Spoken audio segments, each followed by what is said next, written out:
Driving it home with Patti Vasquez, Patti Vasquez. From global conflicts to greenhouse gases, the folks refusing to wear masks says, and politicians getting caught grabbing asses says, she's driving it home with Patti Vasquez.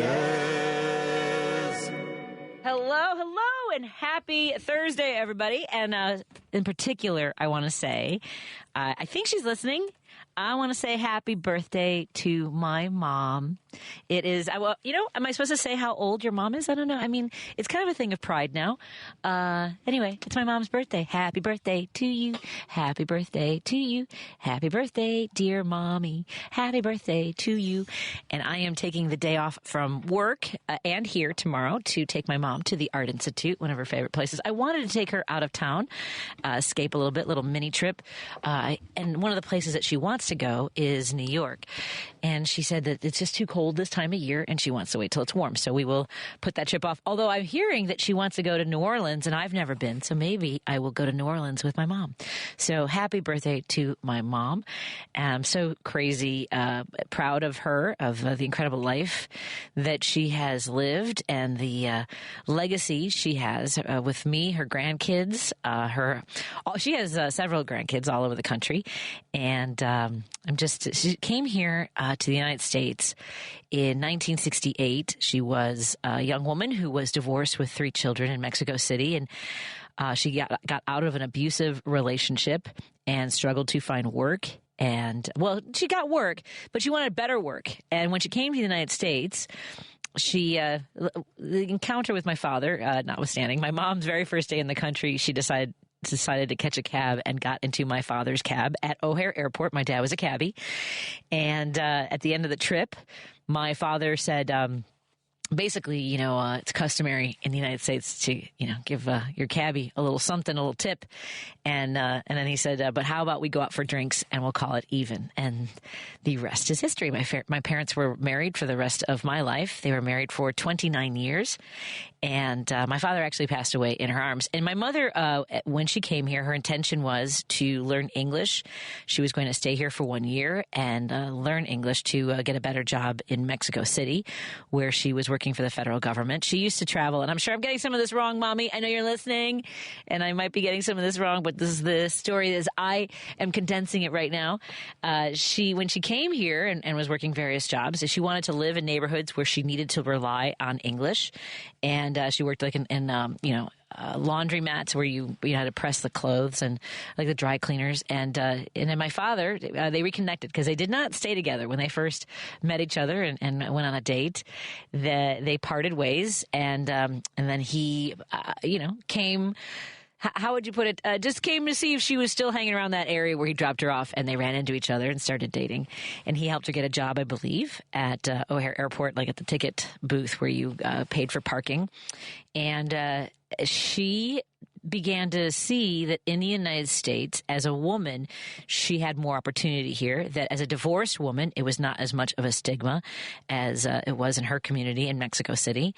And as her date of departure was approaching and her green card was expiring, she basically said, marry me or I'm leaving. And so my parents got married and I was born. They were married on August 19th, 1970. And a year later, I was born. And my mother became, she got her degree at Northeastern Illinois University, became a claims examiner for the Railroad Retirement Board. She worked for the federal government. And while she was there, she decided that she needed to, she wanted to do more, learn more. And at the age of about 50, she went back to school and got a degree in computer programming. She got a degree in COBOL, which is all those zeros and ones that we were worried about during Y2K.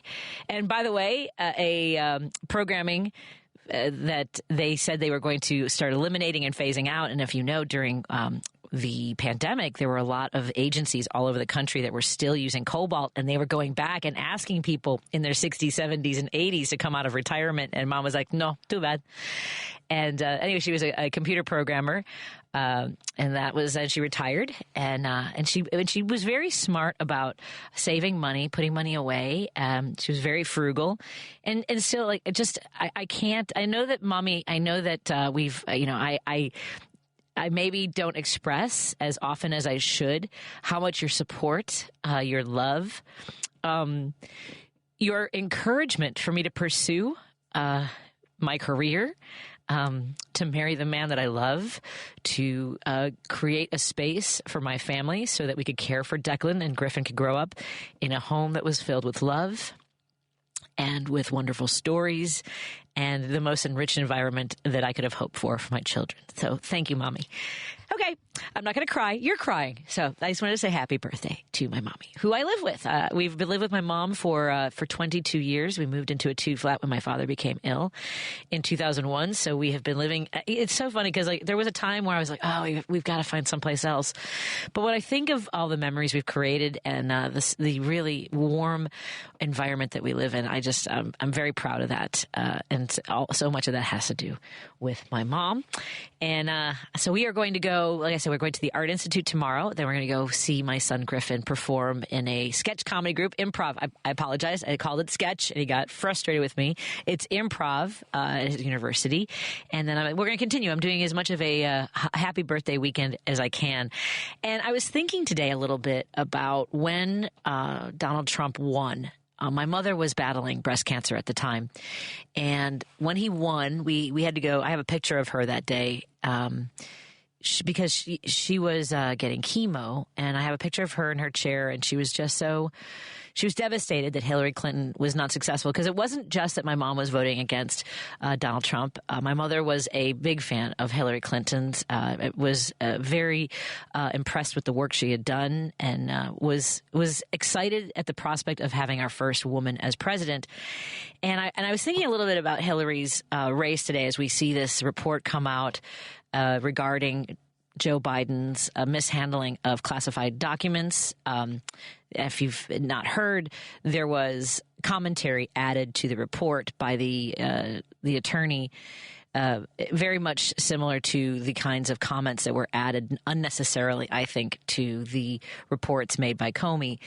And it's like, I'm just curious as to why there needs to be any commentary. You have your finding. You've decided there's not enough evidence to pursue any charges, and that's nothing else needs to be said. What you think of how someone answers questions or their age or any of those other things, I'm curious as to what relevance that has in a document. And the White House has, would that attorney also say, so I interviewed this rapist? Like that should be the adjective that is in front of Donald Trump every single time you talk about it. So, candidate for president, rapist Donald Trump.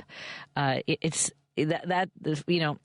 doesn't seem to be something that resonates with people, that he has been held liable for rape, has 91 counts against him.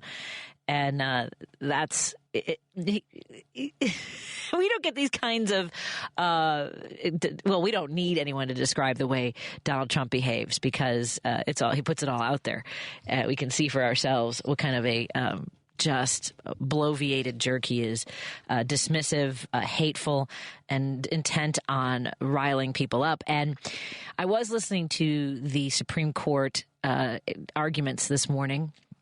Fascinated. I do like having the rolling commentary on Twitter from other people like Elie Mystal, because at some point you're just like, okay, what are we looking for? Liberty and Code 2373 and all these things. And it's funny when you watch the commentators in real time, and they'll explain things on Twitter or wherever they're commenting that basically Kavanaugh had set up a question in order to put it on the record that he was kind of getting one in there to make his guy have a solid argument, like basically feeding Donald Trump's attorneys the questions that would most likely paint a more favorable path to say that Donald Trump should remain on the ballot. By the way, so they did clarify that the decision, should it go for Colorado, would also be the same for Maine.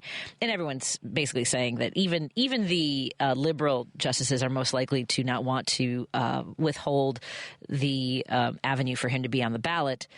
I do think it's interesting that someone pointed out, the attorney for Donald Trump said, if we don't let him be on the ballot, if he's not permitted to be on the ballot, you are throwing out the votes of millions of people. And yet, that's exactly what Donald Trump tried to do on January 6th, was throw out the votes of 80 million people. So just something to think about. Jim is on the phone. Hey, Jim, what's on your mind, my friend?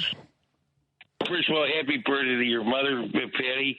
And you're mentioning when I saw the first release on Biden and the papers, he was perfectly cleared. It was just a news release. That was about 4 days ago.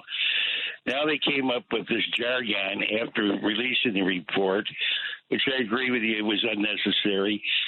Now, as far as I know, Pence has been cleared, hasn't he? Pence, yes, the undertaker from Indiana? Yeah, I think so. He's been cleared, and Biden's been cleared, but Trump hasn't been cleared, obviously, right? Right, yes. So that's still hanging in the balance. So I imagine who's ever making this report is thinking, well, the front runner for the grand old party hasn't been cleared of this thing, but we could probably mitigate the grand old party's runner because we could say that he also fouled up everything he could possibly think of. I mean, it's playing both sides against the middle. That's all it is, Patty. I don't know why commentary has to be added to any sort of a memo, write-up of the decision by the attorneys. It's just very strange, don't you think, by special counsel? Absolutely. Yeah. It's like Comey made that announcement about Clinton. I was leaving for the track that afternoon. I had the TV on, and I turned it off. I had that visceral feeling like, what is this idiot saying? Why did he say that? 5 days before an election? He's going to – because those are announcements that, people sitting on the fence, the Russians already – they had a 4-year campaign about Hillary's emails. That was their whole thrust of their interference in our election, interfering in our elections with emails. And then this nut comes out and says it 5 days before the election.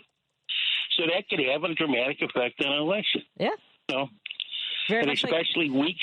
Yeah, very much like Comey did in the weeks ahead of the election, like you said, with Hillary Clinton. It had the same effect. Remember they were saying that they were reopening the investigation into a laptop that had been discovered to have possibly evidence on it, just weeks before the election. It was, which is unheard of by the FBI. That's no. Comey's never explained that. And the interesting thing about it was Trump turns on Comey and blames him somehow. I mean, talk about convoluted nonsense. Comey was a Republican his whole life. I don't know what spurred him to say that or do it, but that's a no-no for the FBI to get to say anything about an election in the United States. Yeah. That's all. And then we got this. We're just going to beat this menace off. But the problem with this. He's such a menace to our country that we're all going to be nervous wrecks until the election. But I can't see how he can win. All I can say is the economy's terrific, and I don't think women want to be put in prison for a natural thing about childbirth. 50% of the country is going to go along with the people being persecuted for right. For childbirth. I mean, it put people in prison, and that's just insane. Anyway, Patty, thanks a million. Thank you, Jim.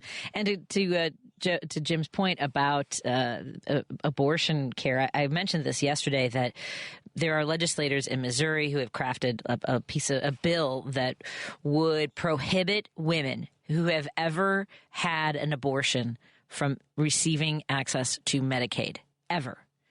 And if that doesn't have a chilling effect, and then in the same week, they're introducing legislation that would prohibit exceptions in the cases of rape and incest. And the idea that they will say, well, unless the woman's life isn't in danger, if her health is at risk. And that is such a load of crap, because we've seen over and over again all over the country that they say, well, they haven't proven enough. The doctors haven't said that she'll die. That's literally, you have to be in sepsis.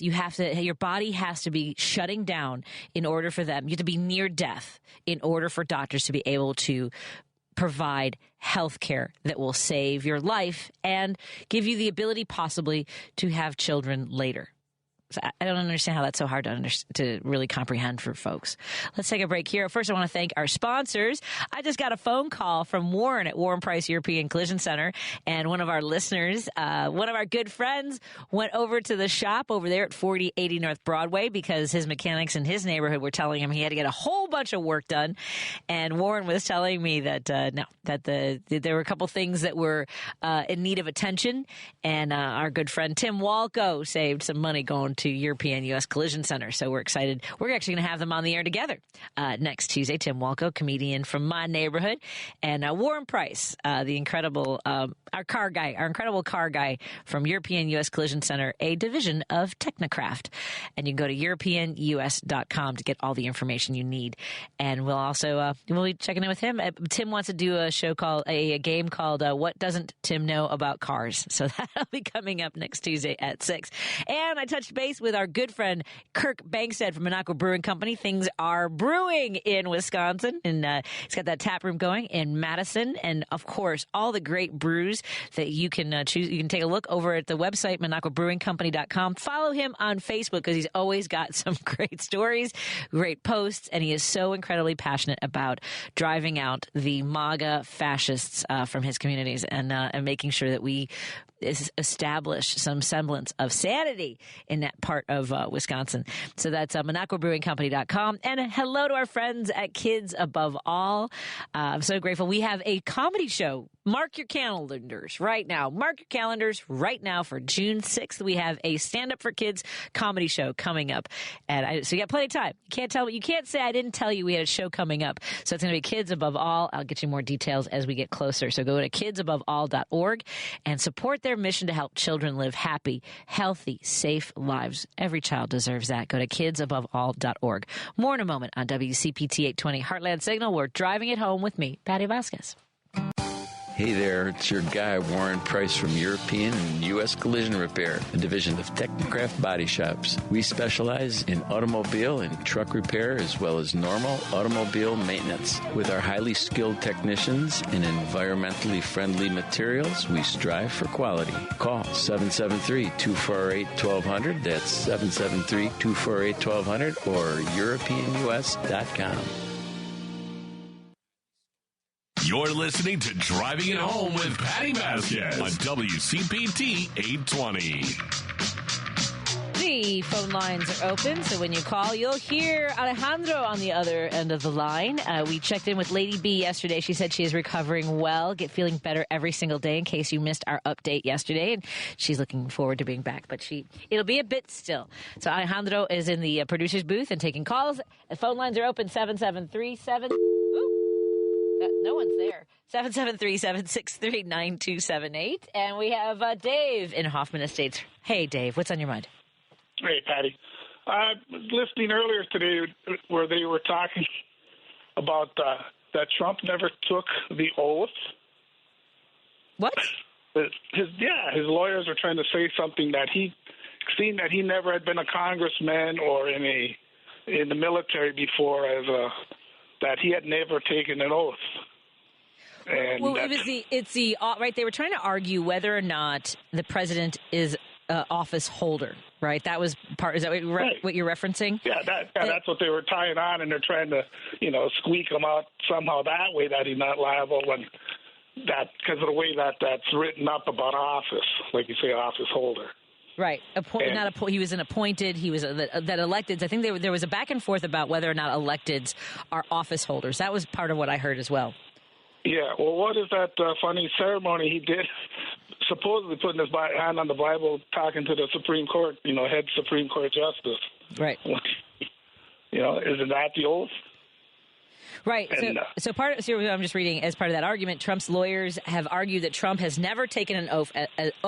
He has an oath. He's never taken an oath as an officer of the United States. Sotomayor pointed out that he's the only president this applies to because all other past presidents either took that oath as lawmakers or as military officers.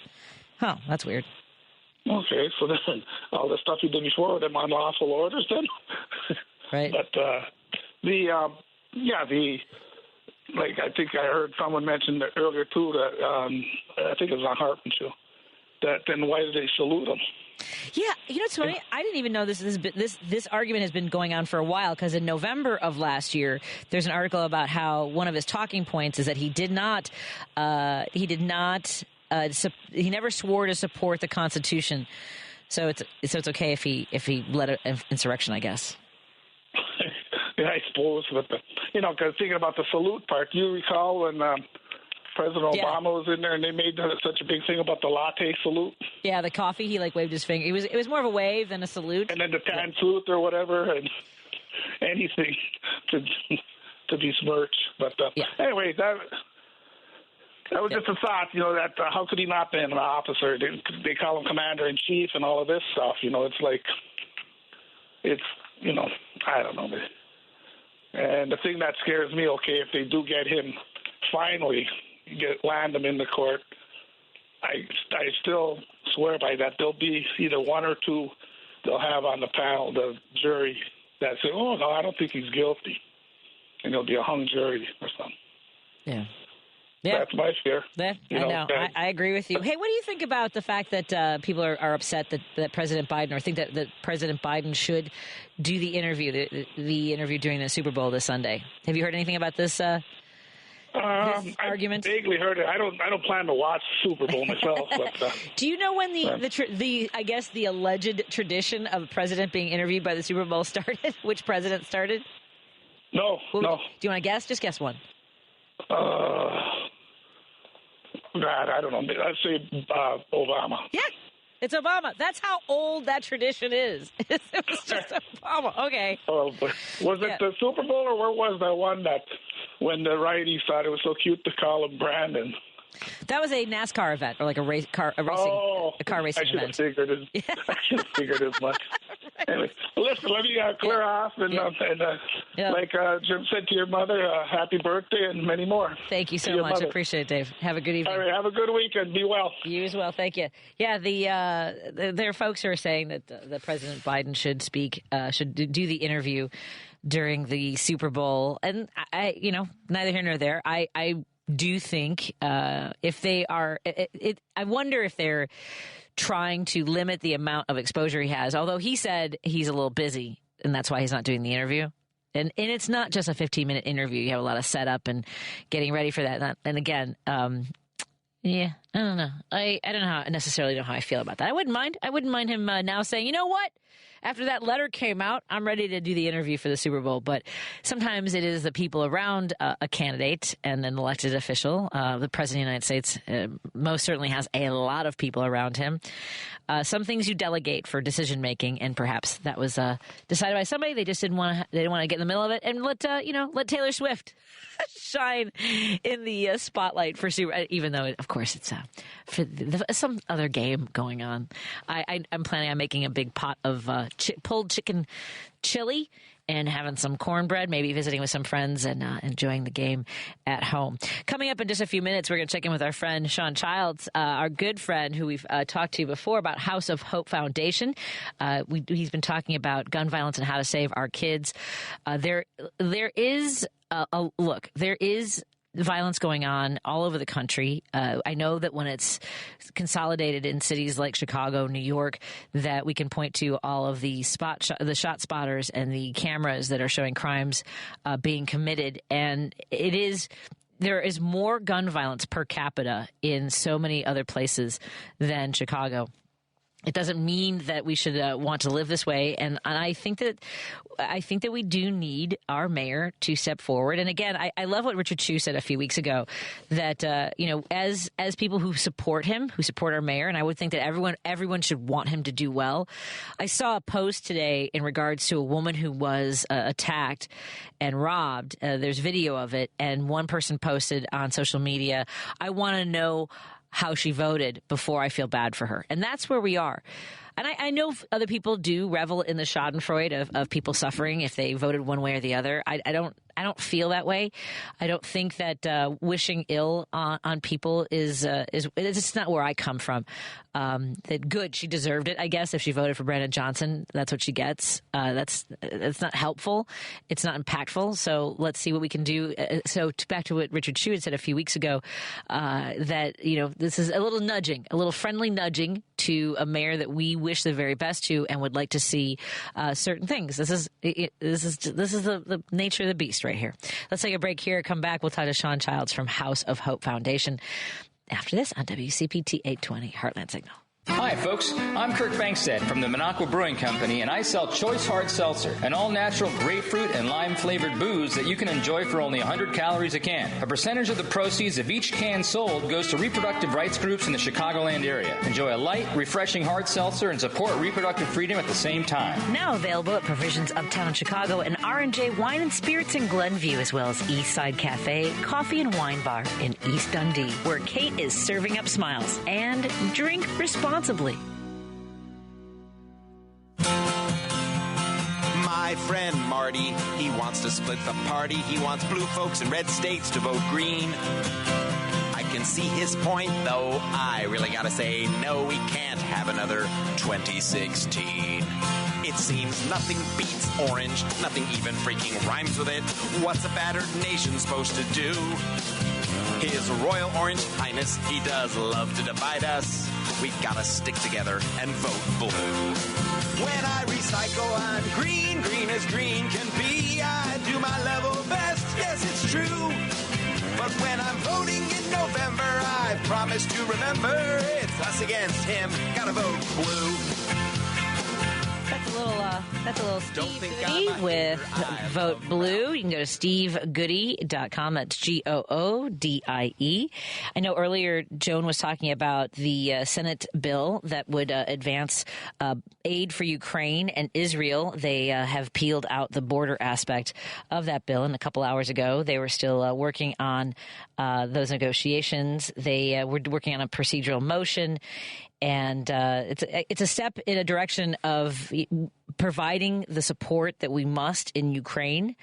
And I know that there's a lot of concern over the loss of life in Gaza. That includes humanitarian aid for civilians in Gaza and for Taiwan. So we'll keep you up to date if anything happens with those negotiations. I believe they probably adjourned for the day. That's how they do things. Sometimes you never know. I don't. That's one thing I've never quite understood is the calendar of legislators. Like when I was in Springfield, there were days where there were weeks where on the calendar it would say that the president of the Senate or the Speaker of the House, here's the dates they want that they project you're going to be in, and then you'll have a calendar. It's like Monday through Friday. Some weeks it's just Tuesday through Thursday.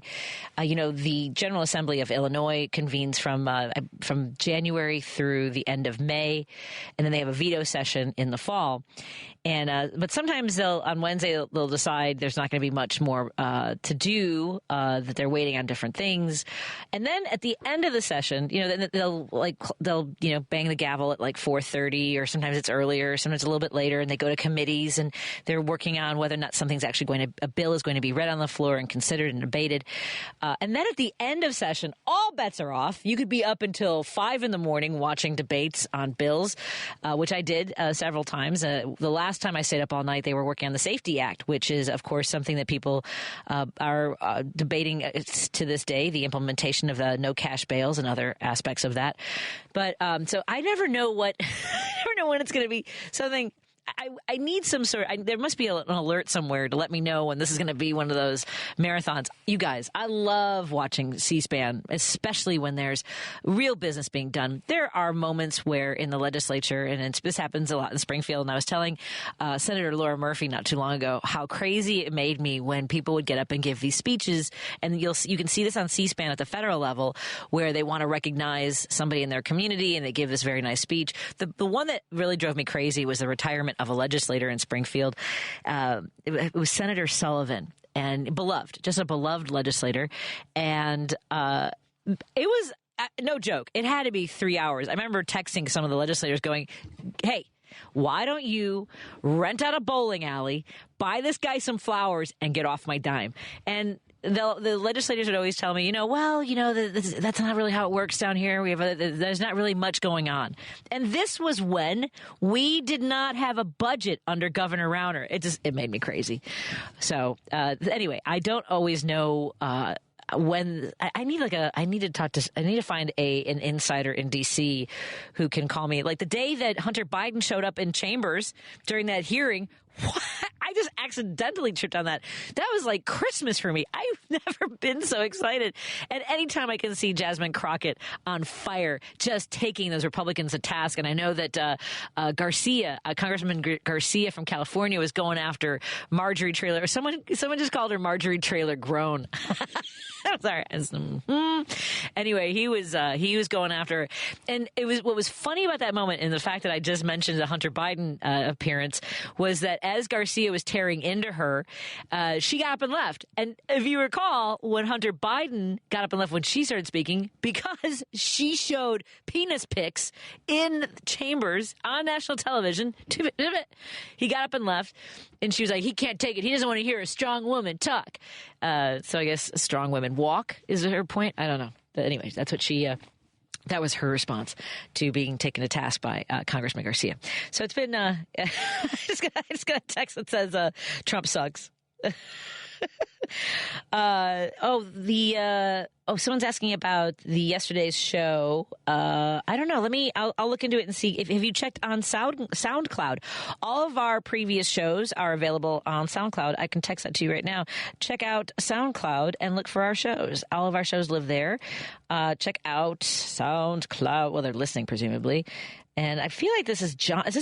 I feel like this is a texter that I used to hear from my other station, SoundCloud. There we go. Is that John texting us? Because the text looks familiar. There comes a point where you start to recognize certain texts, and we have a new text system. So sometimes I'll see a texter and I can kind of get the gist of what they're going to say, even though we don't necessarily have names associated with all those. I do know that... there's just a lot of activity in D.C. I still want to come back to this moment where Speaker Johnson, in reflecting on the chaos of 2 days ago when they were trying to impeach Secretary Mayorkas from Homeland Security, and he was out having a press conference, and he said, well, people showed up that we didn't think we were going to show up. What he was talking about specifically was Congressman Al Green, who, Christ always says, make sure if you're going to do something and you don't want certain people around, do it while you think they're in surgery. That's how Christian Mike Johnson is. And I'm saying that because Mike Johnson said, if you want to know what my worldview is, to read the Bible. So you don't eat shellfish or pork? Just thing.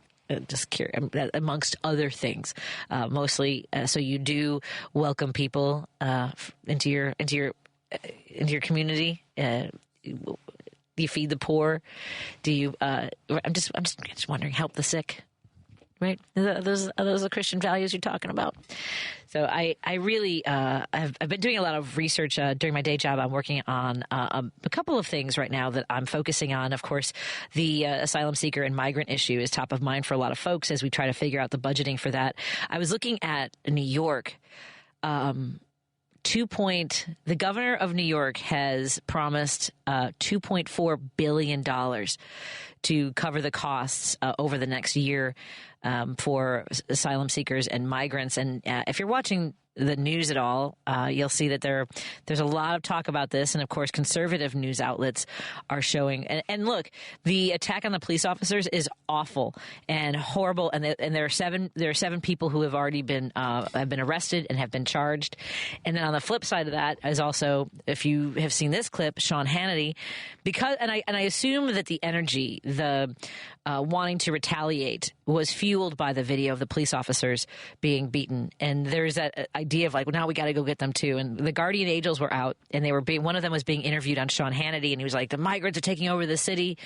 And then as they were talking to Sean Hannity, this group of guardian angels surrounded a Latino and started harassing him. You see them kind of going back and forth. Then he's on the ground and they're beating him up. And Sean Hannity says, turn the camera around. We want to watch that.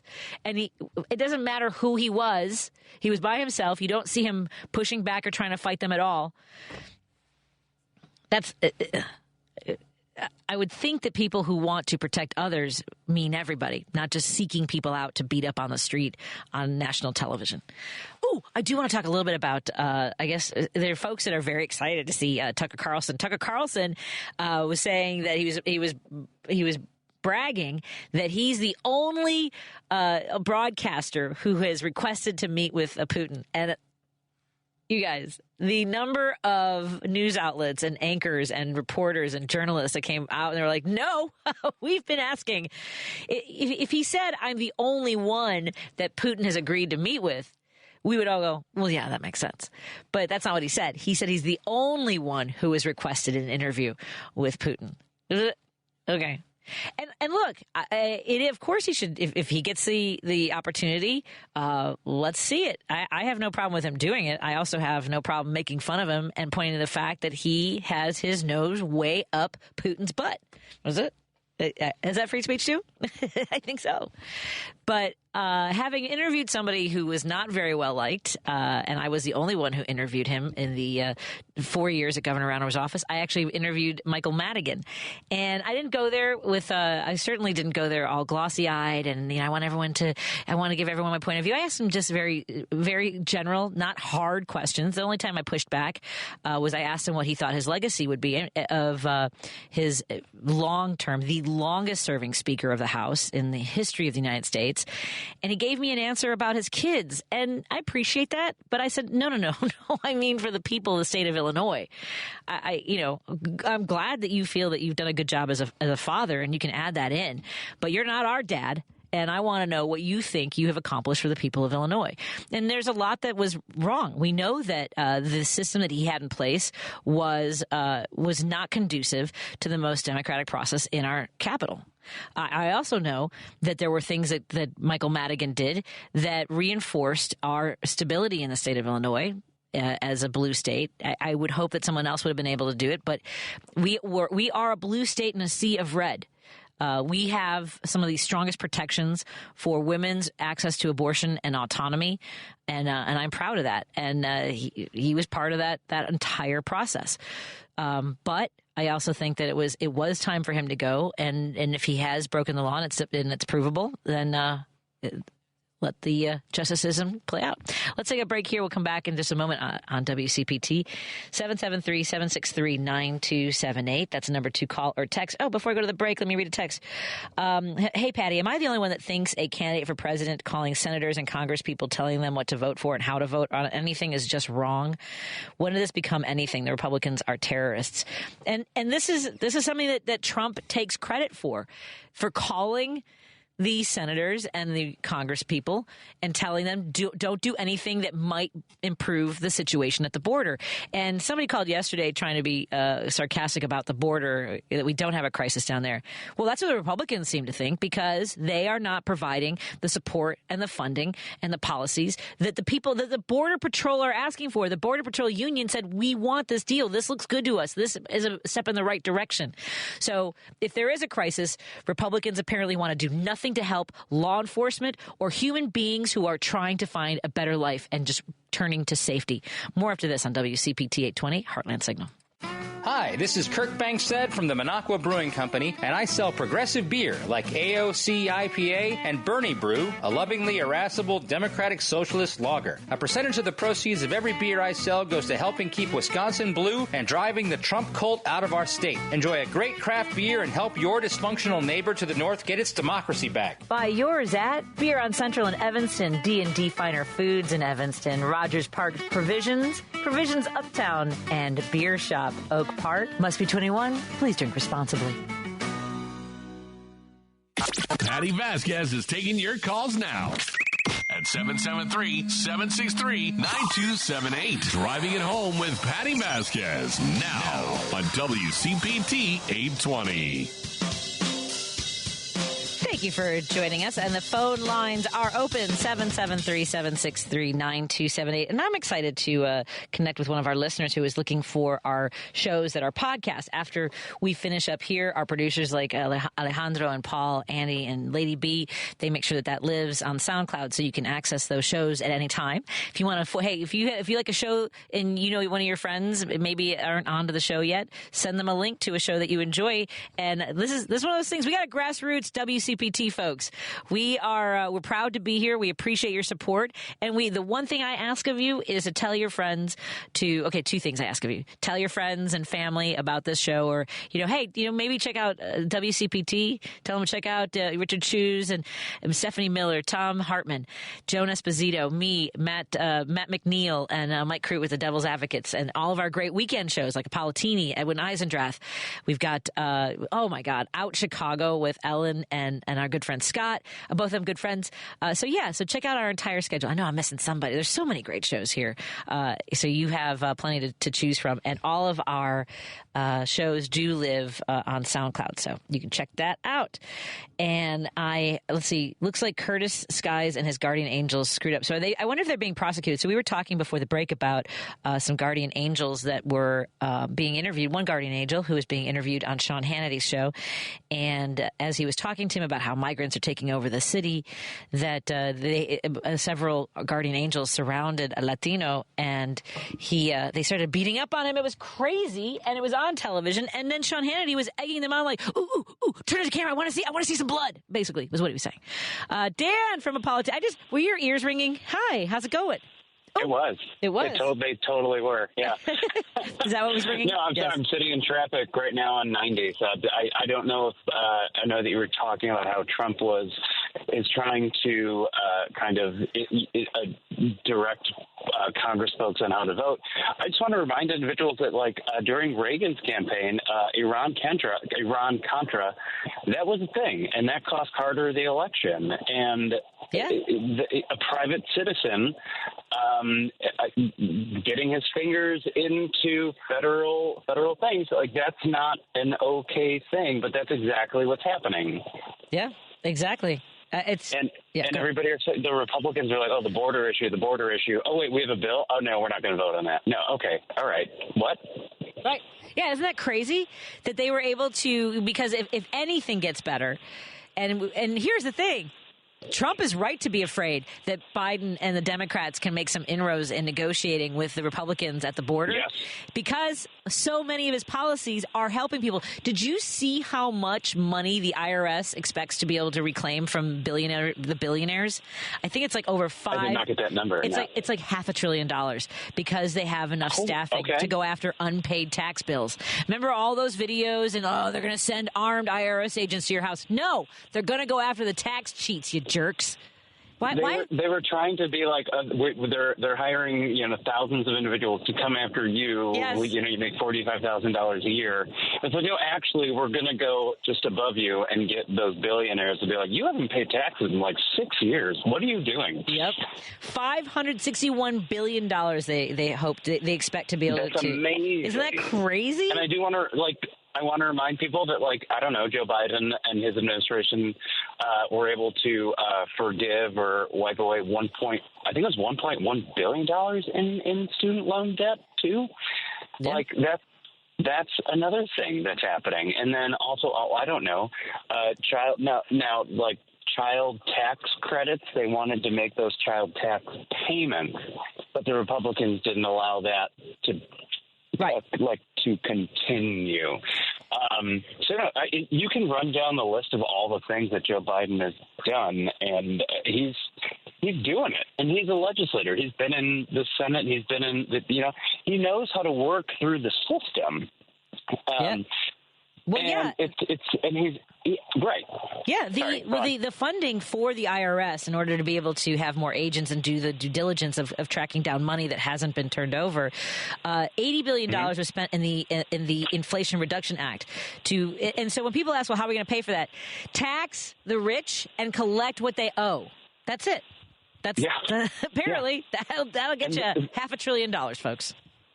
And the bills that he got passed, those were budget neutral. So it actually wasn't costing us any money.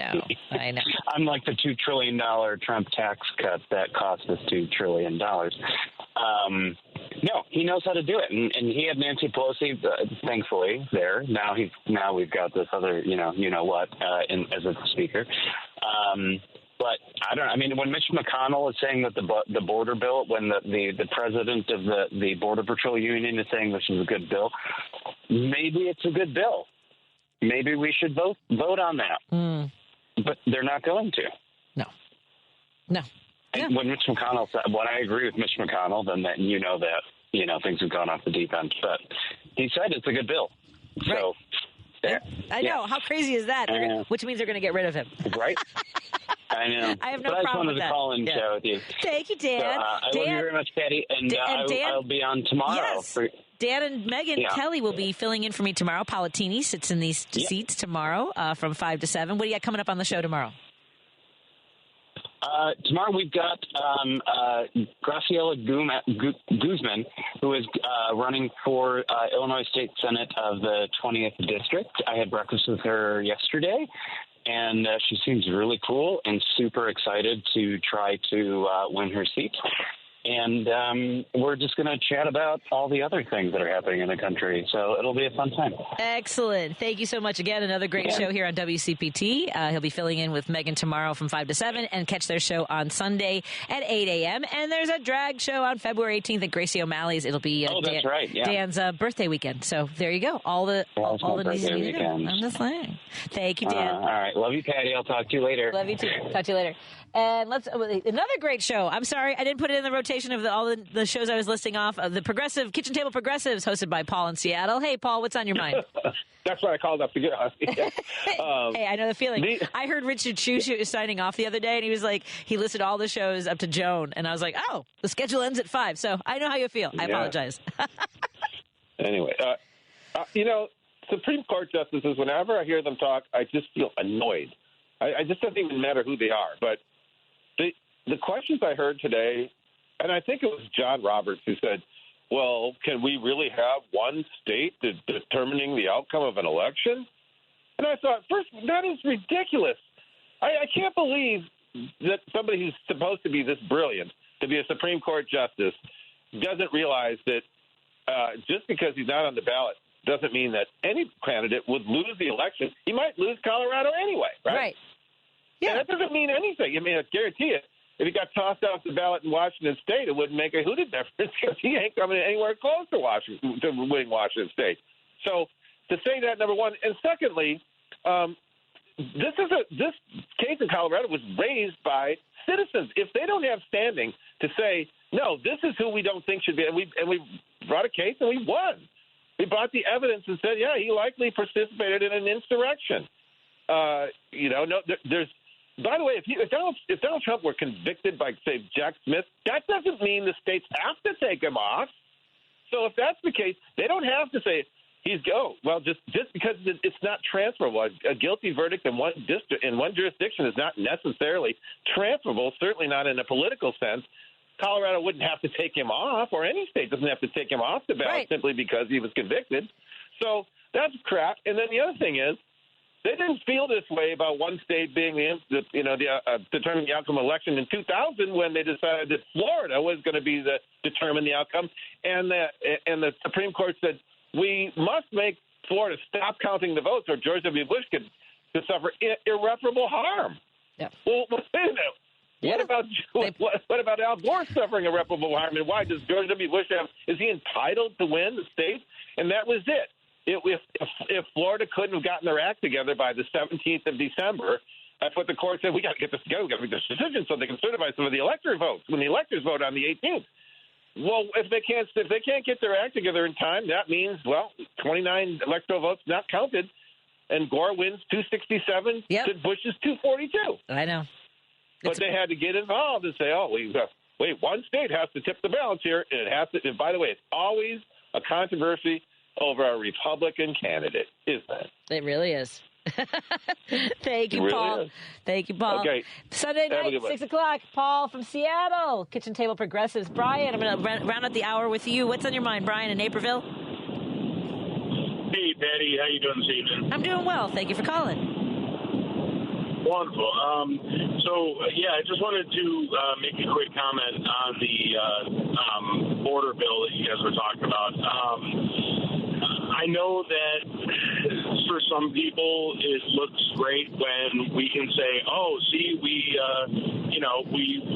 gave them everything they wanted, and they still shot it down because they don't want to work with us." The only issue is, and I have a real problem with honestly most of the party right now, they ceded all of the discussion on what's going on at the border to the Republicans, to the right. And so now, people are saying this is a reasonable bill. They were going to give ICE an increase in their funding that was more than their annual budget. And there was no provisions for DACA for Dreamers either. There were a lot of people who were angry about that as well. I appreciate that. They hung them out to dry, and it's just now this is kind of where we're arguing from, and it's a horrible thing. I mean, you got a good point. Biden continued a lot of the Trump policies at the border with Title 42 and everything. Yep. I just think they're making a big mistake on that. Well, apparently it's not going to matter because they're not going to budge on it anyway, and just let everything sort of fester some more and get worse. But I don't know if it was a step in the right direction, and now it just turns out it's something we can go, well, you didn't want it, so here we are. So thank you so much, Brian. That's a good point. Appreciate it. Have a good night. Thank you. You too. Let's take a break here. When we come back, I'm so excited. We're going to meet Nate Kipnis of Kipnis Architecture and Planning. We're going to talk about passive house, green design, what you need to know. I'm excited. More after this on WCPT 820 Heartland Signal. Driving it home with Patti Vasquez, Patti Vasquez. From global conflicts to greenhouse gases, the folks refusing to wear masks says, and politicians getting caught grabbing ass says, she's driving it home with Patti Vasquez. It's such a great song. We had to play it. We had to play it twice. That's nice. Steve Goody in studio. We have with us Nate Kipnis. Am I saying your name correctly? Yes. Nate Kipnis from Kipnis Architecture and Planning. And thank you so much for coming in today. Oh, my pleasure. Thanks for having me. I'm excited. My insight into architecture is very limited. I went to Lane Tech where I had to do a drafting for 2 years. Lane Tech's a good one. It is a good one. They do CAD now. I think computer aided drafting most likely. So welcome to WCPT. I know that are you out of Evanston? I live in Evanston, based there. And where'd you grow up? I grew up in Highland Park. Okay. Yep. So you went to Highland Park High School, HPHS. Yep. I know a lot of people that went to Highland Park. They have that great theater program every year that they celebrate the arts at HPHS. Focus on the arts. I've spoken there 3 times in a row now. I believe it. Yeah. So when did you, what did you think you were going to do? What did you plan on doing when you were at HPHS in class, in gym class or in history class? You're like, this isn't what I want to do. You mean like life thing? Yeah. Well, actually, I wanted to be an architect when I was 6, and my wife keeps telling me when our kids were trying to get to figure out what they were doing, don't tell them. You're freaking them out. Right. But that was, Lincoln Logs and Legos and all that fun stuff. And then when the 73 oil embargo happened, I started to see these magazines with solar panels on solar homes, and I'm like, I don't know how, but I want to do that. Come on. When I was 12, yeah. That's amazing. And, of course, President Carter put solar panels on the White House. Which Reagan immediately took off. Yes. Because that's why advance any sort of forward thinking. Sure. So you see solar panels during the oil crisis in the 70s, and you want to get involved in solar panels. And here we are. We've made a lot of progress, and it's been hiccups because, in part, of the resistance in some arenas. So where did you go to school to study architecture? So I went to University of Colorado at Boulder. Really? And I believe my family had never been west of Aurora, Illinois before that. We went out there, and that blew my mind, but learned all about solar architecture there. And then I went to Arizona State for grad school and then came back. How far along in comparison to where you are now with the technology for solar architecture? How far along were they when you were in college? Actually, it was pretty amazing. There were people that, because of World War II, there was a lot of research and science, and that was actually centered right here in Chicago. Keck and Keck were some architects that did the first solar home. It was the first time they used that term in Glenview, Illinois, the first solar home, at least with that name. Now, if you go back to like New Mexico hundreds of years ago, they were figuring out passive solar. But, there was definitely a thing here. There was stuff out west. And there were a lot of pioneers. Some of my professors were like amazing, just incredible. And you wouldn't really think that. And there weren't that many of us back then taking the classes, but It was great. Were you thinking, though, that were you eager to get this out there, expand the access to solar architecture? Oh, I was so fired up, and then I got out of school and I went to conquer the world. Sure. And I didn't need the invisibility cloak from Hogwarts. I would talk to people; they would not understand what I was talking about. It took a long time to get that back. But yeah. I knew it back then, but now we're really doing it and doing it well. And wouldn't it have made a difference to have a leader of the country if we had maintained? I mean, just for the appearance of investing in solar technology. There is no question that the longer we keep waiting, the harder this is to correct. Right. And if we had done it, 30 years earlier, this would be a no-brainer. But people seem to only act when their feet are on fire. Sure. Literally. Yeah, no kidding. Again, we talked about 60 degrees. 60 degrees in February. This is nuts. It really is. So solar architecture, because we think of the big solar panels on the top of the house. So architecture makes me think that this is a different, from the ground, from the foundation up, incorporates solar technology, right? From starting from scratch kind of a thing. So, yeah, I mean, the smart thing to do is you design with that in mind from the beginning. And we've done plenty of houses where we've done some really neat things, and they go, how did you make that happen? I go, because that was the first thing we thought about. Right. We're doing a house right now. We have an office also in Boulder, Colorado, and we're doing a house there for this guy, and every angle of the house is based on the equinoxes, the sunrise, sunset, noon sun, and, and people are like, how did you do that? I go, because that's how we start the design, at least in that particular house. And that just almost makes it sound elegant. Well, because it's also practical. It's not just the technology. I mean, if you look at the word architecture, it's art and technology. So there's the technology part and there's the art, and blending that is really the fun part of it. When you, I'm guessing your entire life has been like this, especially since you knew at 6 years old what you wanted to do. I mean, you look at every building. I mean, are you ever able to shut it off with how you would have done that? Wow, that's amazing. I mean, what surprises you when you look at a building? Can you think of something that you've maybe traveled and been like, well, that's impressive? Well, every time I travel, I learn a lot. I mean, Sure. Traveling is a key thing. If you're an architect and you don't travel, that's bad news. Sure. So I'm trying to think if there's any particular one. Because to your point, it's the same as being an artist. I mean, you have to, even just to get out of your comfort zone to see how... Well, you have to think different. Right. You have to think of things a little differently. And, if I get bored, you really just have to take a deep breath and kind of look at it a different way. Yeah.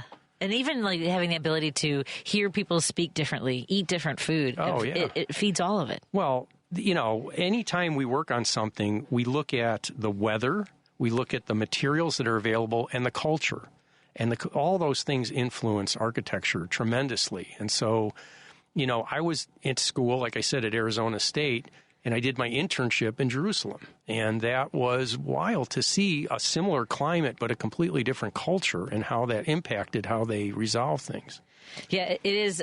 I mean, I when I was in Mexico City, it is amazing how they have both incorporated. You see how when the Spaniards came in and they took over the native architecture to build it into their churches. I mean, you have every step of the way, and then even they have. I don't know if you're familiar with this three cultures point where there was the public housing. It's like one of the historic public housings, and there was a killing there. There was a protest, and it's in front of this church, and just kind of a remarkable place. Have you had a chance to visit Mexico City? We are just about to go. Are you really? Our niece is getting married in Mexico in the summer, and we're going to go. Oh. I have not been to Mexico City. I've been to Mexico a lot. But you're going to Mexico City? Yeah. Oh, okay. So I'll have to get a list. I'll send you some pictures too. Food and the culture, everything from the fancy restaurants to of course the great street restaurants and hole in the wall kind of places. It's amazing. Those are the best. And so with solar technology and the kind of is it called? Hold on a second. I'll make sure I get the passive. Okay, tell me what a passive house is. So this is very different actually than what I learned. So when I was in school, it was more about designing for how the sun moved around. Catching the low sun in the winter to heat things up, and in the summer the sun is high, and you design shading structures. Passive house takes that into account, but really what it's doing is you have a very strict energy budget. You're only allowed so many thousands of BTUs per square foot per year, and it's very small. And you make a very efficient shape of a building. You correctly size it. You don't do a giant house. and you make it super tight, like almost airtight. And I know everyone's going, oh, my God, how do you get air in there? And there's a mechanical fresh air system that's very efficient that brings it in a very controlled way. And then you insulate it a lot. And so a typical wall might be an R25 in a regular house. These are more like R60, R70. The roof, instead of R48, is more like 100. And when you say R, that's the resistance, heat resistance. Okay. So the higher the number, the slower the heat goes through it. Okay. And then the other key thing we do is if we want to decarbonize, well, then you don't let any carbon in. So it's all electric. And here in Illinois, we have a lot of renewable energy coming online. Every day we get more. Every day there's less CO2 in the grid. So we go all electric.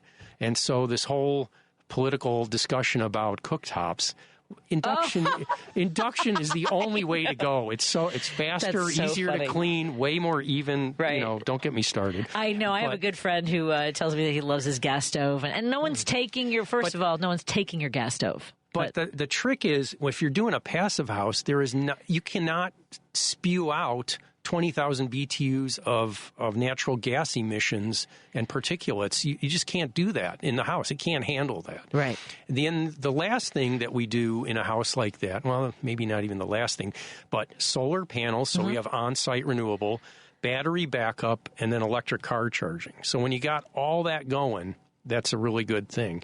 And then the kind of the new thing is to look at the materials being used and to see how much you can decarbonize the materials. So some materials take a lot of petroleum and a lot of CO2 to make, like closed cell foam and things like that.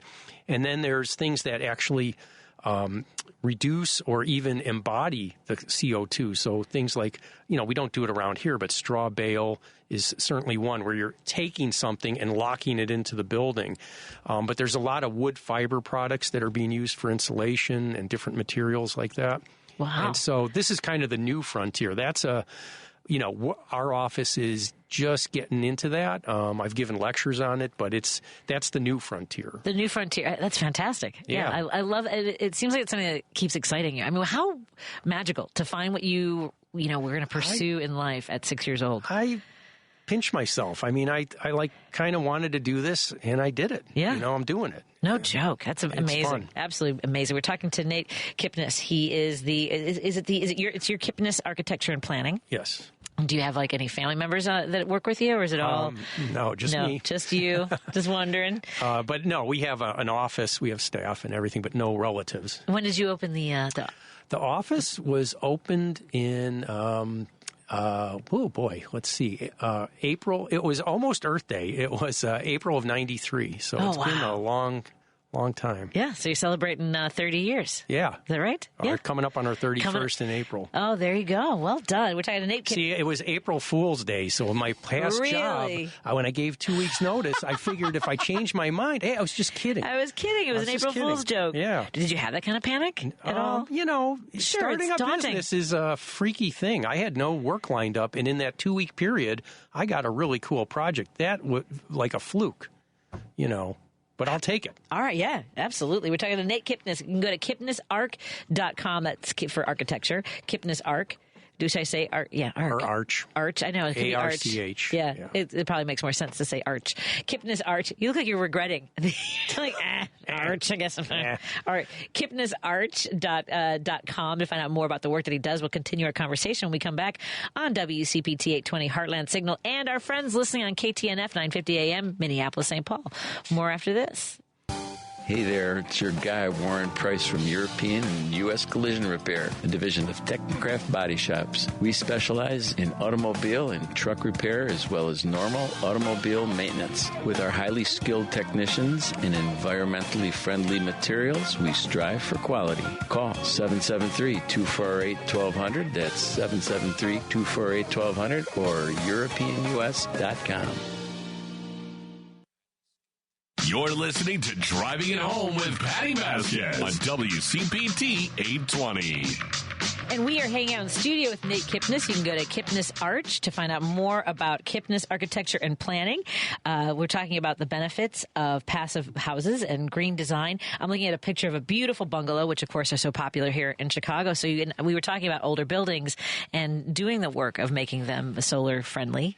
Or just energy efficient. Yeah. It's a challenge, but here in Chicago or certainly in Evanston, it's 99.9% built. It's about rehabbing. Right. It's about doing additions, and it's challenging. I always say in Evanston we have 18 decades of different homes. They're all built differently, and it's a trick to figure that out. It's not always so easy, but it's really something we have to move towards. And the all-electric part is a challenge. Most people will need to upgrade their electric service to pull that off. Right. And that's something that it doesn't always come up. I'm hoping at some point that the government will help with that, because it is a very pressing need to upgrade electric services. So like you might have 100 amps, you're going to need 200 amps. Or if you have 200, you might need 400. I can't tell you how much I hate Latin plaster. Yeah. Oh, my God. Well, is that one of the... Yeah, when you open that up, it just unzips. God. Good luck putting it back together. Oh, I know. I have a son with autism who has a lot of sensory issues, and he has destroyed a couple of walls here and there. Not hard to do. It's not. It was surprising because you think it's like cement, only it's pretty brittle. Yeah. Once it goes, it's tricky. Yeah. So I love that you work with houses. And so tell us a little bit about some of the missions that you have, because I know that I was looking at this, the AIA 2030 commitment. Oh. Tell us a little bit about that.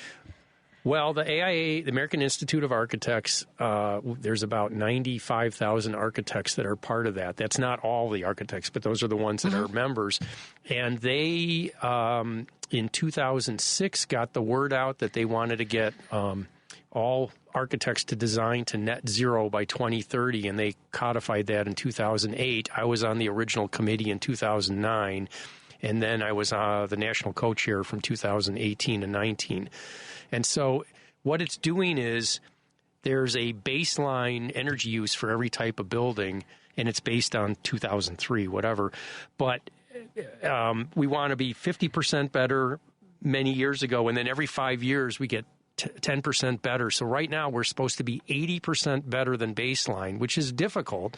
Our office, we just did the analysis for this year, so we hit that, which we've only hit a couple times, and we're very proud of that. So our average is 80% better than baseline. There were about 20 firms last year in the country that did that. So this year we're one of them. I don't know how many are going to be on it. I think more than 20. Nice. But then in 2025, it jumps to 90% better. And then at 2030, it's 100%. So basically, it's pushing us to go to something like passive house, if not exactly passive house. It's really the only way you're going to accomplish that. You can do that with existing homes. It's not easy. It's a real challenge, but that's why, it came from the 2030 challenge, and there's a reason it's called that. It's very difficult. The reason I jumped was I was like, I should probably check and see if any of our listeners have questions for you. So I don't, because I have a text screen right in front of me. And sometimes, because I'm curious about, like, if someone wanted to go in and make their house, energy efficient and reach out to you, what's the process like? You come out and kind of give them an idea of what it's going to take? So the key thing would be, we do some discussion about what you want to do, what's the scope of work, what are your expectations on cost.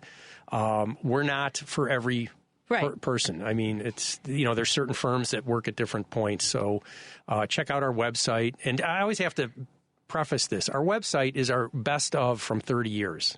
Nice. So, we do a range of work, but just keep that in mind. And so there's... Be flexible on what your expectations are. And if you also want, you can call the American Institute of Architects in Chicago, or you look on their website, they have Find an Architect. Okay. So you can track down, you can click on residential, you can click on some other things, and it'll give you a good Right. list, and you can go through that as well. I know. I have a house lost. Look at some of these buildings. There's my dream, more when I was younger than now. I've always wanted to get a building, an industrial building that's like been sitting vacant for years. Oh, and cool. Those are just like that big open space. That's like my office. Is it? We're in an old stamp factory where they metal stamps. This is what I'm talking about. Right in Evanston. Yeah. There's a theater in Three Oaks in Michigan. Sure. That used to be like a corset factory that's been turned. I love stuff like that. Well, they typically have really high ceilings. Yes. And the proportion, the windows are big, and with a lot of light sometimes. Yeah. So yeah. And I used to want to have a church, but that always seemed like it would be very hard to heat. We worked on a church once at where I worked before, and it was like, I'm like, who could live here? Like Madonna? I don't know. It was a little freaky to me, but I mean, like a little like a town, like a small town church. Sure. Like one of those little white panel, like whatever the. This was in like Wicker whitewash. Park before Wicker Park was a thing. Right. It is funny when I see people who've remodeled their, like, especially if it's a bungalow. I'm again going back to like when you drive around and look at houses and architecture, you're probably like, oh, I would not have. It looks like I think an example everyone would recognize is Soldier Field and what they did with that. It's on my website. We were in a competition for that. Oh, were you? Yeah. I don't know if it's still on there. Maybe it's not. But a long time ago, they had a competition. The Chicago AIA put it on, I think. And we re-envisioned it as a bunch of townhouses, like an Italian village. Oh. And then the field would be common public space, and you just kind of watch everyone playing down there. Well, it sounds better than a spaceship that landed on it. Because that's when the Bears were looking to move to Arlington Heights back in the 80s. And now here we are again. Yeah. What is happening? What comes around goes around. I'm looking for Kipnis. If it's, I couldn't find it fast on your website, but I'm looking to see if a bear design. I don't. It might be available somewhere online. Maybe. Oh no, bears! I got a bunch of tattoos. That's not what I was looking for. No, I'm tattoo free. So. The Soldier Field, yeah. That's so. That's one of the things where, like, when someone does a bungalow and then they want to bump out the roof and put an addition on, I'm like, it's like stucco and brick, and I'm like, Sometimes. There's the Chicago Bungalow Association has some really nice guidelines, like don't make the addition go to the front and ruin the whole thing. Yes. Set it back so the roof, you have the hip roof coming around, right. And then it goes to there. They call it popping the top if you don't do it right. So yeah, that makes sense. That makes a lot of sense. What do you want folks to know? Like when you sit down, if you think about having an interview like this, and you think, I want to make sure I say this and that people know this about passive housing. Well, passive house is just one thing we do. Right. It's no matter green design, yeah. No matter what we're doing, it's about sustainability and resilient design. So that's the key thing. Resilient design is the ability of a structure, in this case a house, to handle crazy stuff going on. So that would be high winds, heavy rains. Look what just happened out west. Floods, power outages, and then when we do work out in Boulder, in that area, fires and things like that. Each area's got its own things. If you're on the coast, you got high, water levels. And so we want to design homes that when people go to bed at night, they can relax and not freak out. You know, because I'm telling you, every night, if you look at your screen before you go to bed, what house is floating down a river or bursting in a flood? Tornadoes and all those things. Resilient design is really key. And then the other thing is aging in place so that you're able to, depending on your setup, a lot of homes, older homes, have 8 steps, 9 steps to get up. The ones that we design new, we're trying to get them down to just 1 or 2 steps. So if you ever need a ramp, you can integrate that into the landscape. First floor, primary bedroom, wider halls, wider doors. Just setting it up to make it comfortable as you age. There's all sorts of problems if you don't do that. And that's a tricky one for renovation. Yeah, because as I mentioned, I have a son who has significant intellectual and physical challenges, and that's the thing I'm thinking about. Is I want an open floor plan. I want just a couple steps up. I don't, I want it to be as we live in a Dutch colonial in this neighborhood. As a matter of fact, some of the original kind of the subdivisions, because all the houses look pretty much the same. I do have a question from a listener who says, speaking of architecture, have you heard anything about Greentown Conference? Is that something you're familiar with? The Greentown Conference? I am familiar with that. All right. So I spoke at 2 of them, I think. One in Highland Park and one out in the western suburbs. That was last year, and I can't remember where. There's, there are so many things going on with sustainability conferences and fairs or whatever you want to call it, where they have exhibitors showing stuff. I think it's really fascinating to go to see those. Yeah, absolutely. And it inspires you to think of how you can do things differently. Yeah. That's what it's all about. Yeah. I am so thrilled to meet you. I don't know if you want to hang out and meet Sam, who's going to tell us about Sam's Fresh Salsa. I met him out there. Yeah, it sounds amazing. He does some great work. You're welcome to hang out. I don't know if your wife is itching to go, but I'm not kicking you out. I'm we're coming to a pause. Nice. And again, it's the website is, I had it a second ago, it's Kipnis Arch. Kipnis Arch, that's K-I-P-I-N. No. K-I-P-N-I-S-A-R-C-H. Nice. Yes. I added an I. Don't listen. Kipnis. Right. Like Kitness, but with a P. And one less S. Now I'm screwing everybody up, Nate. Yeah. It's my fault. More in a moment on WCPT 820 Heartland Signal. And KTNF 950 AM, Minneapolis, St. Paul. Hi, folks. I'm Kirk Bankstead from the Minocqua Brewing Company, and I sell Choice Hard Seltzer, an all-natural grapefruit and lime-flavored booze that you can enjoy for only 100 calories a can. A percentage of the proceeds of each can sold goes to reproductive rights groups in the Chicagoland area. Enjoy a light, refreshing hard seltzer and support reproductive freedom at the same time. Now available at Provisions Uptown in Chicago and R&J Wine and Spirits in Glenview, as well as Eastside Cafe, Coffee and Wine Bar in East Dundee, where Kate is serving up smiles. And drink responsibly.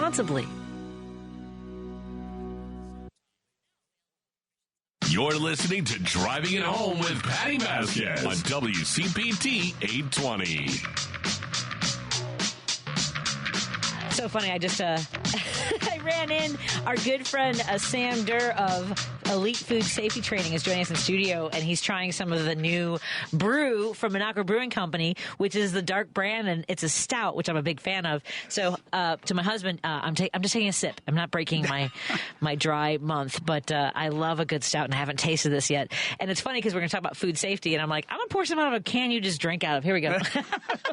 It's between friends. What am I saying? It's alcohol. It's like when you go to church and you get some from the chalice. Yeah, we have history now. We have history. Oh my God. That's really good. Oh my God. That's really good. Is that like a little bit of chocolate taste to that? Yeah, coffee kind of chocolatey.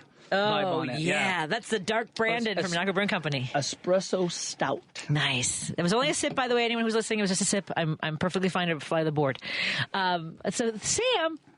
You, of course, are the mastermind behind Sam's Famous Salsa, but you are a man of many talents.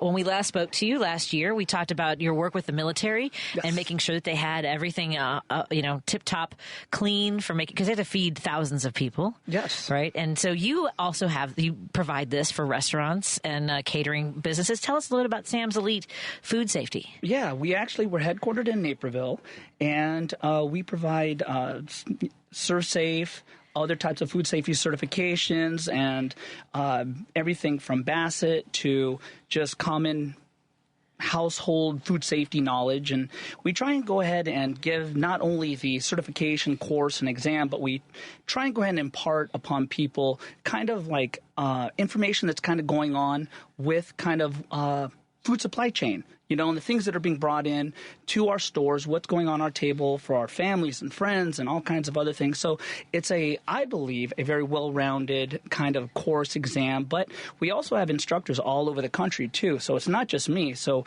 we happen to have probably, I want to say right now, about 35 instructors that are all over the country flying under Elite Food Safety Training, providing different classes and different types of hospitality and management courses. So we actually are a pretty robust, well-rounded company, I believe, coming out of Naperville. So it's been a really good ride. Along with, it does happen to go ahead and lend a lot of leverage, especially from the sushi side of things. Oh, yeah. Yeah. So when you're dealing with a volatile food like that, it's like you talk to people and they're like, okay, when they realize that you're a food safety expert as well, that just gives a little bit of added security, some leverage, and they're like, okay, obviously this guy knows what he's doing, or at least I think so. So let me ask you this, and I just want to go off on a little bit of a tangent because I just started watching. I don't know if you watch much television. I do. So have you watched The Bear? Yes. Yes. Okay. So it's funny because I don't know what the range of kitchens you've worked in. I've worked in a lot of different restaurants. I've worked in everything from like you just see the sludge on like every surface of a kitchen. Oh, yeah. And you're like, and then like the really well kept kitchens where there's a lot of mindfulness about food safety and how things are treated. Yes. So I've had kind of the whole range. I've never been trained in food safety, but it makes a difference. And when people go into restaurants, I mean, like, what should they look for as far as knowing that the restaurant that they're eating in is safe? Can they ask, hey, has Sam and his elite food safety training been to your facility? Well, I would love that if that was the case, if people actually knew the name, to walk in and ask for that. Yeah. However, first thing you probably want to walk in when you walk into a restaurant is normally they should happen to have somewhere on the wall or someplace where they have their certifications or somebody, because state of Illinois happens to require that there's at least one person that is manager food safety certified on the premise at all given times of the operation. Now, not always is that the case. However, that would be probably the first place I'd be looking for, someplace on the walls or someplace behind the register where you can see some type of certification that somebody is certified. Well, and the thing is that, again, having worked in restaurants with a lot of different personalities, let's put it that way. Because for folks who watch The Bear, some of that's legit. I mean, like legit contention toxicity. There are people who might be resistant. Like, I've been doing it my way for a long time. It is about knowing the basics and implementing them and basically having it be memory muscle, right? Yes. Muscle memory. Muscle memory, yes. There we go. But you're right, absolutely right. We've actually had people that have been resistant and have actually, because either public health or others have actually said, you need to come to this class. They come to the class, and afterwards, I want to say a good majority of them that have been in the business or the food industry for 20, 30 years or plus have said, hey, you know what? I've been kind of out of the game and I've been kind of in the kitchen for so long. This class allowed me to be able to kind of open up and learn a lot of new things that I wasn't aware of that was going on not only with the food supply chain, but with food safety and all these other things. So we've had a lot of good feedback, and it's been very well received, even from the experts and professionals that have been in the industry for many decades. Right. So it's been great.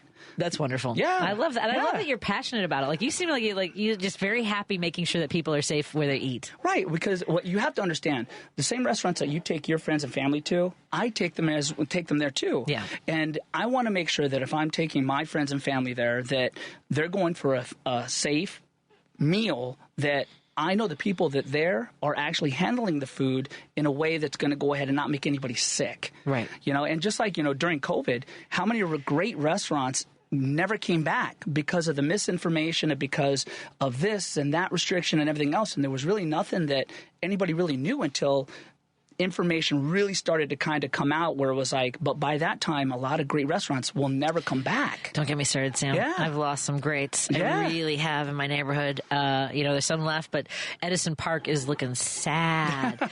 Although I guess 2 new restaurants were announced, but I agree with you. There was a lot of confusion and stress, and I mean, we don't have to get into like also mismanagement of funds, because there's a couple great restaurants that we've seen very publicly go down that I absolutely loved. That's the thing about the restaurant industry. It's a lot, like I mentioned, a lot of personalities. Yes. And, whether it is the dram shop training, which is for bartenders to make sure that they are serving, they're mindful of how someone is when they enter the bar, how many drinks they give them, that kind of thing. Yep. I think that this is something we don't think that much about. It goes beyond just wash your hands before you go back to work. That is correct. Absolutely. There is actually so much more behind food safety. I mean, there was a really good actual show that just came out on Netflix, and I don't know if it's been on Netflix for very long, that my wife and I are binge watching. It's called You Are What You Eat. Okay. And the show itself one of the episodes kind of outlines, there was a food safety expert that came in and did what's called a germ glow.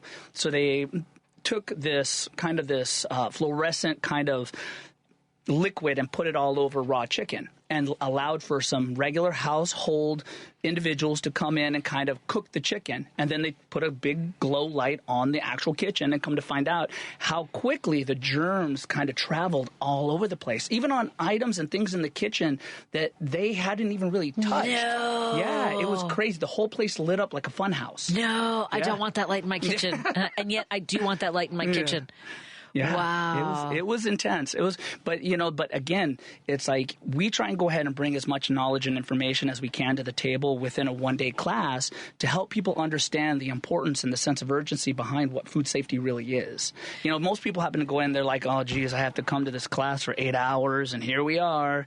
But we try and go ahead and make it as entertaining as we possibly can with delivering as much relevant, factual information. Yeah, and that's key, and also what can be put into practice, because there is a debate, and I'm sure I don't know how much you scroll, whether it's through whatever social media app you might use. There's an argument often about whether or not you should rinse your chicken.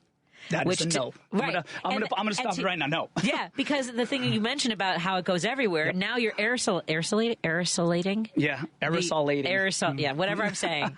Dispensing it through a mist all over your kitchen, on the dishes next to your sink, or on your countertop where you're going to do other things.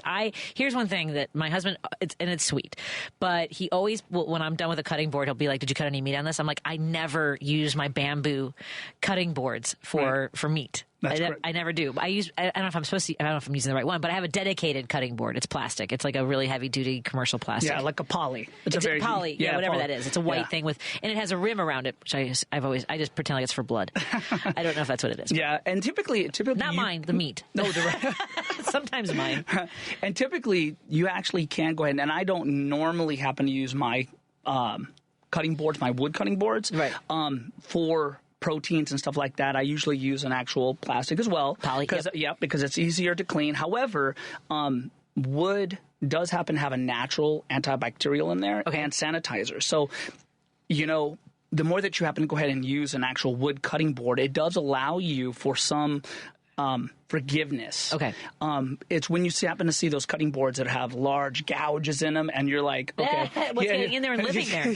Yeah. What is actually set up residency in that cutting board? I'm trying to find I found these years ago at some grocery store, and I love I have the Epicurean bamboo boards. I love them. Yeah, and they last forever. And not only is that one of the hardest woods, but those happen to have a higher density for antibacterial and everything else. So you made a great choice. Yes. So you made a great choice. I got one for a long one across my sink. I got the little ones for just a lemon or a lime or whatever maybe for my cocktail.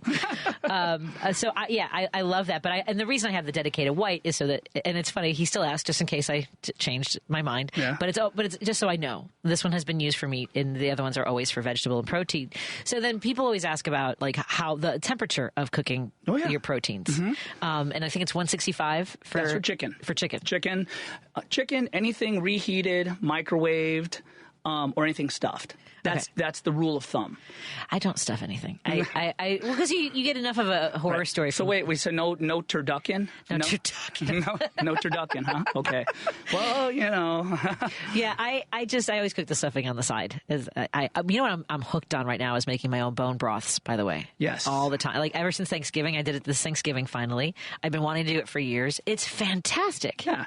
And it tastes completely different than store-bought. Yes. 100%. I keep trying to tell my husband that. So what he does is he'll buy me a rotisserie chicken. So then I bone boil that. Yeah.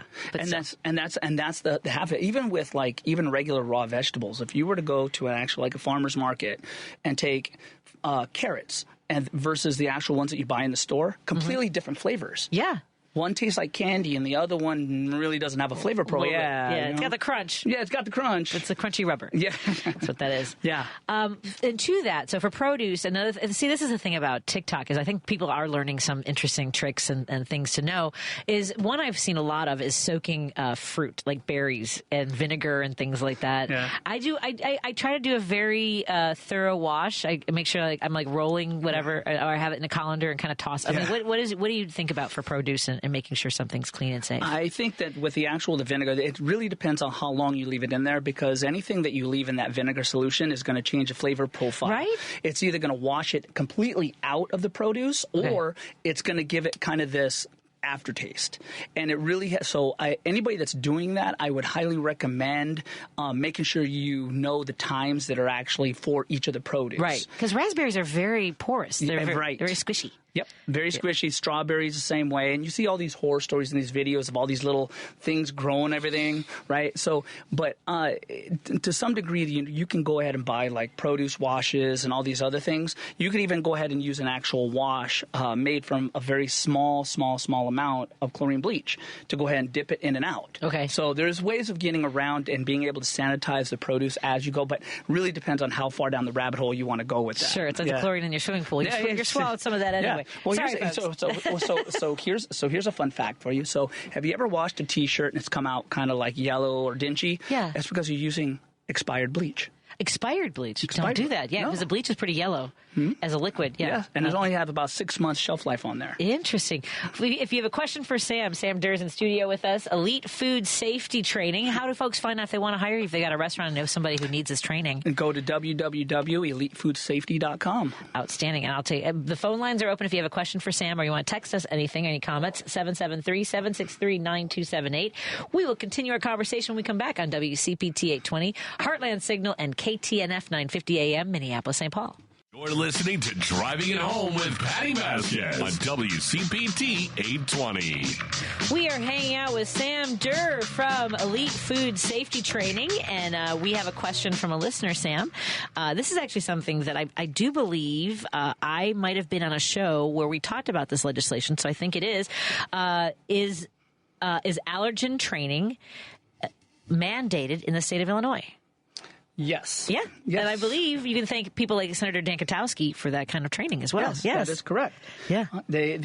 Whenever you happen to go ahead and get your food safety manager certification, it also is a requirement by Illinois state law that you happen to acquire your allergen certification along with it. Obviously, it varies from state to state, but a lot more of other states outside of Illinois are starting to adopt that as well. Okay. And I will tell you, ServSafe is probably the best when it comes to, they are the gold standard. They're the only ones that actually happen to have the permission to go ahead and teach the courses on military bases at a federal level. Really? They're the only ones that are recognized. Now, also, just kind of when you kind of go back in kind of history in the way back time machine, you take a look at kind of where food safety began and where it started. Mm-hmm. It was here in Chicago. It was the National Restaurant Association and ServSafe, and there's a great book that's out called The Poison Squad, and it kind of outlines the birth of food safety. And everybody, you would think that, well, okay, food safety is this boring kind of thing, but before there was food safety, down when you would go down to like the general store to the penny shops and get the kids' little bright colored candy, most of those were made with arsenic.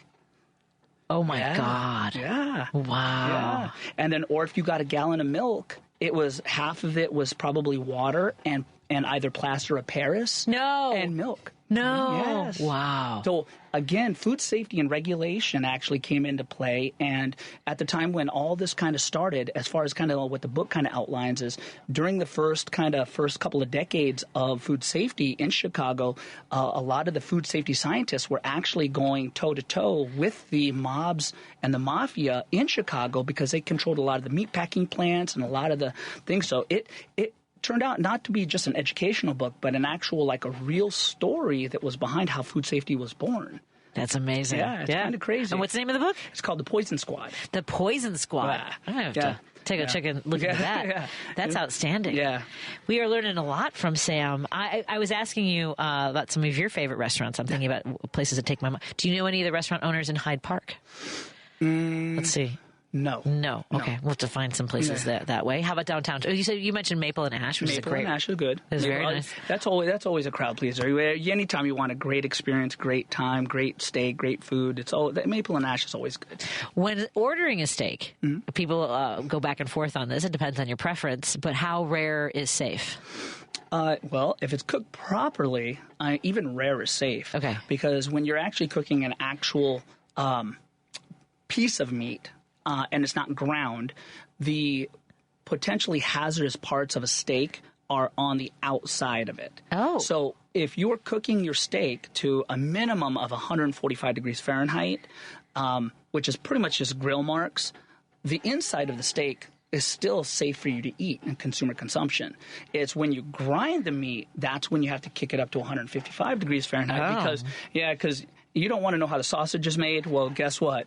That's why you have to kick up the heat. You got to turn up the burner and make sure that it's cooked well. And poke a hole or two in that casing. That is true. That's right. And boil them before even. Oh, there you go.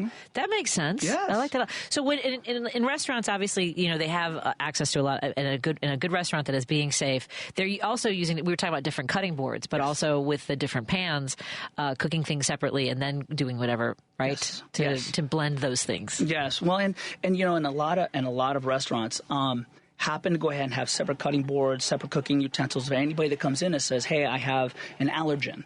Right. And they come in and typically the food takes a little bit longer to get out to the table. However, it's because they're actually cleaning, washing, sanitizing everything in that back area where that food's going to be prepared to make sure that there's no contamination that actually gets out to the table for that person. So be anybody that's going to a restaurant that has an allergen, be a little bit forgiving and just give them an extra 5 minutes or so to get the food to the table. Are you familiar with the comedian Louis Black?